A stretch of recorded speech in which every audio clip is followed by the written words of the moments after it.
Hey everybody, welcome back to Light Up Houses Part 2. Let's roll. Now we're gonna move on to the roof. And now we're just gonna take some cardboard and some cardstock, which I have right here. Just any cardstock will do. I have these scissors. I got these at a thrift store out of a box of stuff they were just basically selling in a whole thing. I had another set, but I can't find them. And these work really well for for shingles of the roof. As I was saying though, this is like some sort of little Debbie cake box. I would actually recommend you use like a soda box or cereal box for this, because I do experience some problems with it. Yet, the hot glue just doesn't want to, the very last thing I do for the shingles on the roof, the hot glue just doesn't want to stick to it. Which you'll see later on, but as for now, we're just gonna, I believe I cut 1/2-inch strips here. You can just do whatever whatever measurements you feel is necessary for this build if you want. I'm just kind of going blindly here. Just gonna cut that off there, snippy snippy, and now we're going to hold it in place and we're gonna cut one of the edges with our little designed scissors here. As you can see, it gets all these little nub-like things there. Working rather nicely.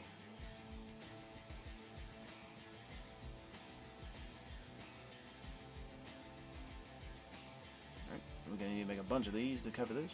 I believe Landvader actually used this in one of his. Landvader's Lair used this in one of his videos as well. And there we go. That's the one part of our house. And yes, it was a little more tedious than I thought. Had to trim it a little too. Alright, you can see the cardboard is shorter, but right now, to add a little extra detail, we're just going to take, I'll show you what I did here. You just take you some scissors, and you snip in between there. You don't cut all the way through.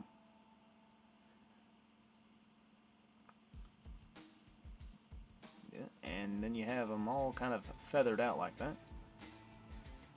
And no need to sit there and think I'm going to do this for all of them, because I already did this off camera. All of them, this whole pile. And we're going to come back, and we're going to glue them all using boots of speed. Layer after layer, just going to glue them all down. This type of cardstock, it did really well. It did okay for the shingles, but the very last part is the one that I experienced some trouble with for some reason, which I didn't quite understand, but it all holds together in the end.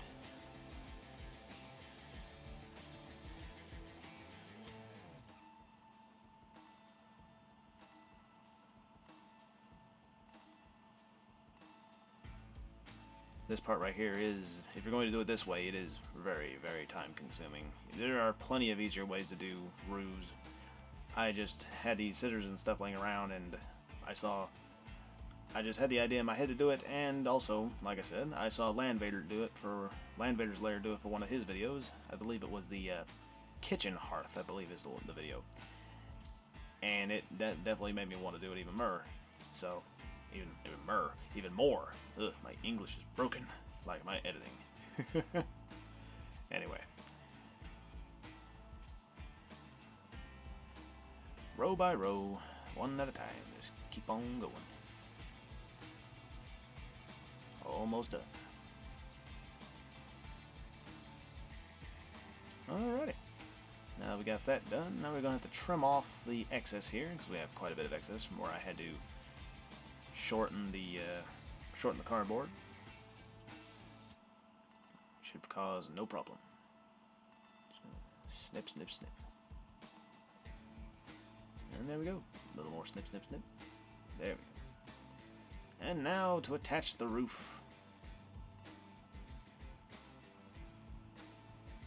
The roof on this little house in particular was, oh, gotta raise the camera here, taller than I thought it would be.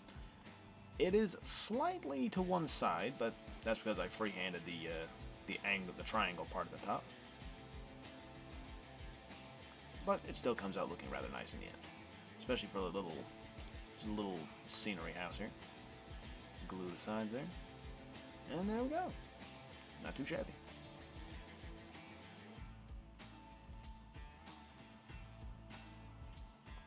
here is the part where we try to seal up this big gap here. That's how I noticed that the house was kind of leaning to one side, but this is the one that I said caused me some problems. I take a piece of cardstock, same kind as the rest of it, and I use not the blocks on my cutting mat here as a ruler to measure out a 1-inch strip. Cut that out. And then I use the scissors from before and I get both sides of it instead of just the one.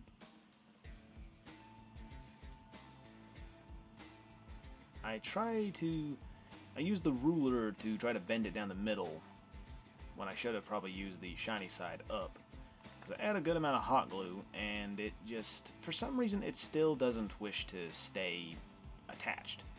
You'll see that I have to pull it up and add more hot glue, and it was a bit of a mess right there.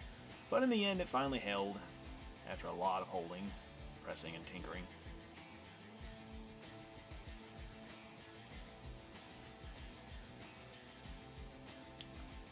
In the end, though, it comes out looking alright, and I'm quite happy with it, as I've said multiple times already, because I'm a broken record. Very broken. Anyway, moving on to the lower, I believe we move on to the light here, right? As the hole here that we cut out, we're just going to take a little tea light, just the same kind that I used in the Brazen Bull video, and we take a little piece of cardboard here, and we're taking the bottom of the box that we removed earlier, and we're going to cut that out, use that as a stencil to cut out a piece of cardboard that will become the base. That will fit up inside the house and hold the light in place.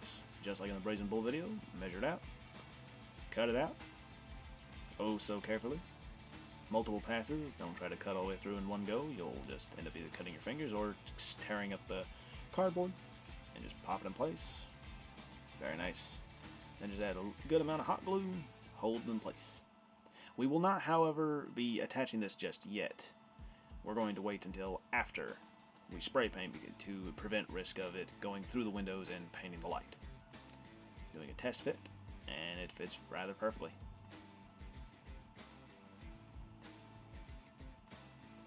And we'll be back once we have black bond the house.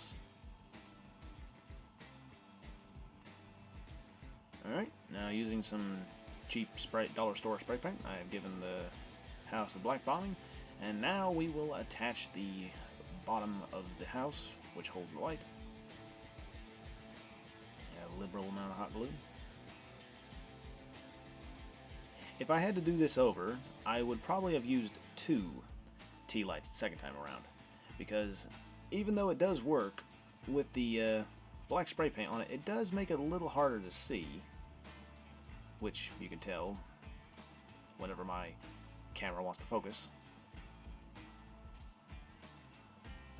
But it still has a very nice effect once you get it painted and it looks all cozy, as if someone has like a hearth going.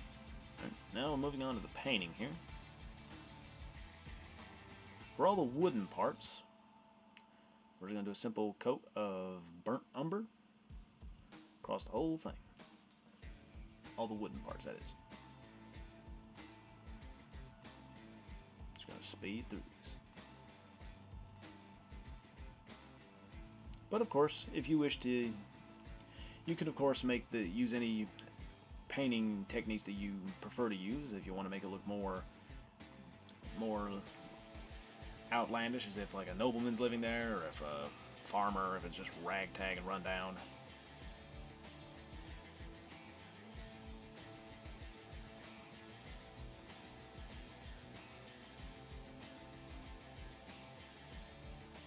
One of the main inspirations for this build was one of my players. He loves to play as a thief, and he likes to do the whole kind of thieves guild thing. He likes to sneak into houses, likes to wait until the dead of the night and all that sort of thing. So I thought I'd make a good game mechanic, like, you know, he would have to wait until lights out to break into houses successfully to lower the risk, or if, like, you know, maybe like the lights are on as a sign that you know, maybe like or maybe is a different or a scenario. The players have to wait for an NPC to like light the hearth to signal that it is safe for them to come inside the house or anything of that nature.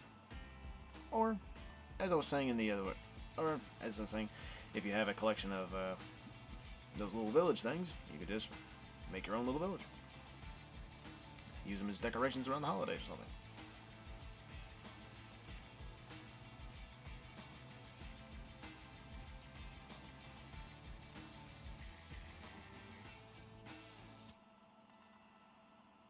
Just keep on painting.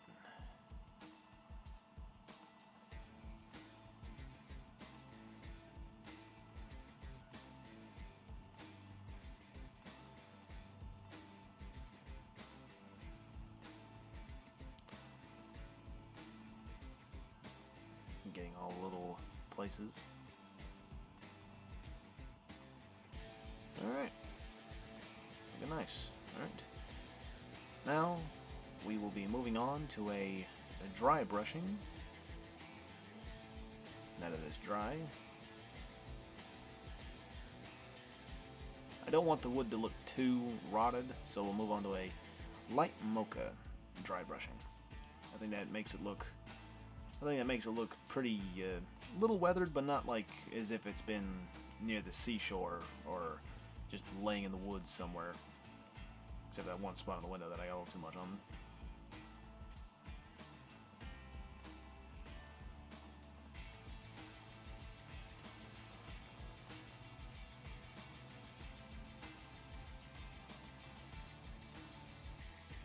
I do use the light mocha later on the grading part of the windows because it completely slipped my mind. So I did it off camera when I thought I was recording, but of course I wasn't. So when you see a sudden change, when they go suddenly change from black to this light brown color, that explains why. But all in all, I think the dry brushing looks rather nice.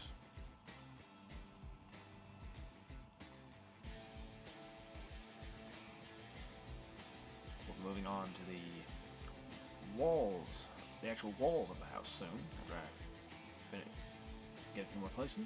Alright.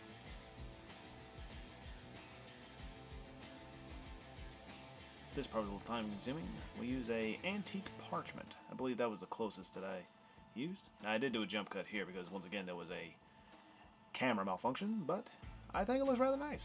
Now you can do a wash if you want, but I did not.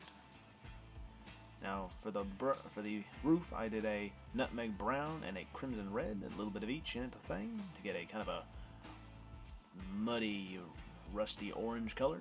I also use that as part of my rust technique in my apocalyptic terrain, but I think it made a very nice weathered tile color, like a clay tile kind of thing.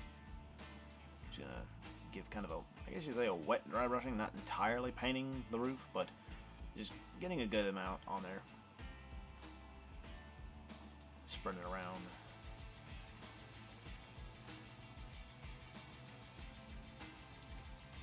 This video was a bit of a hot mess.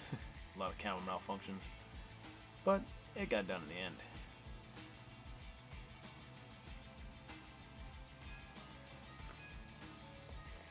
And my alarms are going off now. Oh goody. Silence alarm. Alright, with this jump cut here, I did do a small dry brushing of flag red, just a little bit, because I thought it makes it stand out a little bit, as you can see. Got a little darker red, but I like it. In place of stills, I decided to just do a little video of the fire in action with it. As you can see, it does pretty much what I was hoping it would do, but like I said, I'd probably next time use 2 tea lights. Make it stand out a little darker without having to have as many lights off. But I believe it comes out pretty good in the end. You can use it as like kind of a background scenery house if you don't exactly use it in your games. Alright everybody, that's pretty much how I make houses for my little villages and for my future town that I'm going to build for my next upcoming game. And basically for the next part that we're going to do is I'm going to try to make this into make a piece that'll fit, that the house will fit on top of, or other houses that you build this way or any other way.